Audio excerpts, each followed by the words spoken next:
नमस्कार दोस्तों, आपका स्वागत है आपके अपने YouTube channel study classes with R K Sahu पर। तो चलिए दोस्तों, आज का वीडियो स्टार्ट करते हैं और आज के वीडियो में देखेंगे जीके से संबंधित महत्वपूर्ण प्रश्न जो आपके आने वाले एनटीपीसी और ग्रुप डी एग्ज़ाम के लिए बहुत ही इंपॉर्टेंट है, क्योंकि आने वाले एनटीपीसी और ग्रुप डी के एग्ज़ाम में जीके से संबंधित महत्वपूर्ण प्रश्न पूछे जाते हैं। इसलिए जब तक एग्ज़ाम कंप्लीट नहीं हो जाता है तब तक हम ये सीरीज़ लेकर चलते रहेंगे। इसलिए दोस्तों, और आपसे मैं यह भी कहना चाहता हूं कि अगर आप हमारे चैनल को पहली बार देख रहे हैं तो इसे सब्सक्राइब कर दीजिए और बेल नोटिफिकेशन को ऑन कर दीजिए, ताकि हमारे आने वाले प्रत्येक वीडियो का नोटिफिकेशन आप तक सही समय पर पहुंच सके। तो चलिए दोस्तों, आज का पहला प्रश्न देखते हैं। आज का पहला प्रश्न है, किस शासक के शासनकाल में बहमनियों ने अपनी राजधानी गुलबर्गा से स्थानांतरित कर बिदर बनाई थी? तो अहमदाबाद। अगला है, सोमनाथ मंदिर पर महमूद गजनवी के आक्रमण के समय वहां का शासक कौन था? तो सोमनाथ मंदिर पर महमूद गजनवी के आक्रमण के समय वहां का शासक भीम प्रथम था। कौन था? तो भीम प्रथम था। फुतुह उस सलातीन की रचना किसने तथा कब की थी? तो फुतुह उस सलातीन की रचना ईसामी ने की थी 1350 ईस्वी में। सातकर्णी की मृत्यु के पश्चात उसके दो अल्पवयस्क पुत्रों वेदश्री और शक्तिश्री की संरक्षण किसने किया था? तो सातकर्णी की मृत्यु के पश्चात उसके दो अल्पवयस्क पुत्रों वेदश्री और शक्तिश्री की संरक्षण नागनिका ने की थी। किसने की थी? तो नागनिका ने की थी। हाल ने गाथा सप्तशती नामक ग्रंथ की रचना की थी जो वह किस भाषा में की थी? तो वह प्राकृत भाषा में की थी। कौन सा शासक प्रत्येक 5वें वर्ष प्रयाग में धार्मिक सम्मेलन किया करता था? तो प्रत्येक 5 वर्ष में हर्षवर्धन धार्मिक सम्मेलन किया करता था। भुवनेश्वर तथा पुरी के मंदिर किस शैली में निर्मित है? तो भुवनेश्वर तथा पुरी के मंदिर नागर शैली में निर्मित है।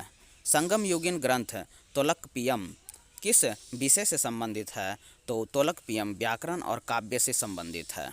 सोनगिरी का ऐतिहासिक दिगंबर जैन तीर्थ स्थल किस राज्य में है? तो सोनगिरी का ऐतिहासिक दिगंबर जैन तीर्थ स्थल मध्य प्रदेश में है।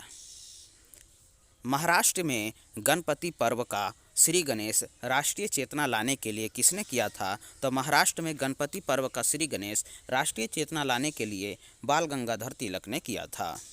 सर्व कर किस पर लगाया जाता है? तो सर्व कर सिंचाई पर लगाया जाता है। आजीवक संप्रदाय के संस्थापक कौन थे? तो आजीवक संप्रदाय के संस्थापक मखलीपुत्र गोसाल थे। कौन थे? तो मखलीपुत्र गोसाल थे।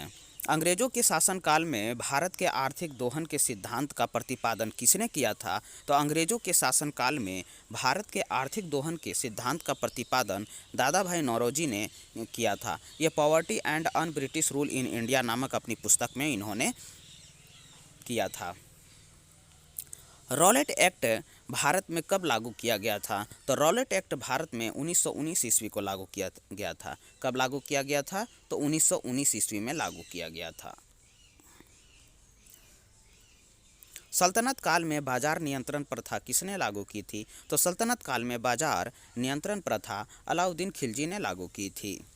विक्रम संवत कब से प्रारंभ हुआ था? तो विक्रम संवत 58 ईसा पूर्व में प्रारंभ हुआ था।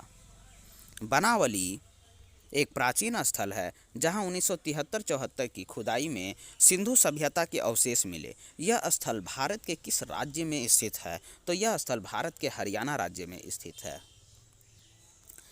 सिंधु सभ्यता में खोपड़ी की शल्य चिकित्सा का सुनिश्चित साक्ष्य कहाँ से प्राप्त होता है? तो सिंधु सभ्यता में खोपड़ी की शल्य चिकित्सा का सुनिश्चित साक्ष्य कालीबंगा से प्राप्त होता है। ऋग्वेद में ऐसी कन्याओं के उदाहरण भी मिलते हैं जो दीर्घकाल तक अथवा आजीवन अविवाहित रहती थी। ऐसी कन्याओं को क्या कहा जाता था? तो ऐसी कन्याओं को अमाजू कहा जाता था। क्या कहा जाता था? तो अमाजू कहा जाता था। महात्मा बुद्ध के समय कौशल देश में कौन सा राज्य करता था? तो महात्मा बुद्ध के समय कौशल देश में प्रसेनजित राज्य करता था। कौन राज्य करता था? तो प्रसेनजित राज्य करता था। किस शासक ने वैशाली का परित्याग करके पाटलिपुत्र को मगध राज्य की राजधानी बनाया? तो कालाशोक ने वैशाली का परित्याग करके पाटलिपुत्र को मगध का राजधानी बनाया। अगला प्रश्न देखते हैं दोस्तों।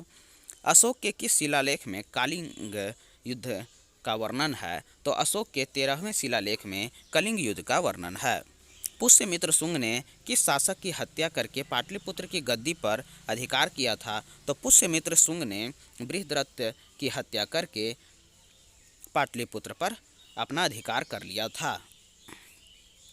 40 गुलामों के दल का विनाश किस सुल्तान ने किया था? तो 40 गुलामों के दल का विनाश बलबन ने किया था। किसने किया था? तो बलबन ने किया था।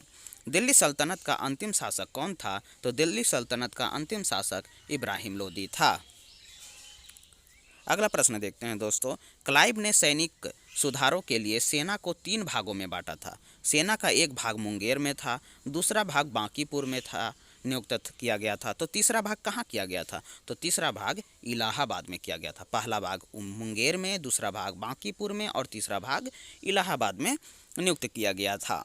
तो दोस्तों आपको वीडियो कैसा लगा आप कमेंट बॉक्स में बताइएगा, और अगर आप हमारे चैनल को पहली बार देख रहे हैं तो इसे लाइक भी कर दीजिए, शेयर भी कर दीजिए और सब्सक्राइब करना मत भूलिएगा। साथ ही साथ दोस्तों मैं आपसे यह भी कहना चाहता हूं कि ये सीरीज़ मैं एनटीपीसी और ग्रुप डी का एग्ज़ाम जब तक कंप्लीट नहीं हो जाता है तब तक ये लेकर सीरीज मैं आता रहूँगा। साथ ही साथ इसके साथ साइंस से रिलेटेड महत्वपूर्ण प्रश्न, विविध से रिलेटेड महत्वपूर्ण प्रश्न भी मैं आपके समक्ष लेकर आता रहूँगा।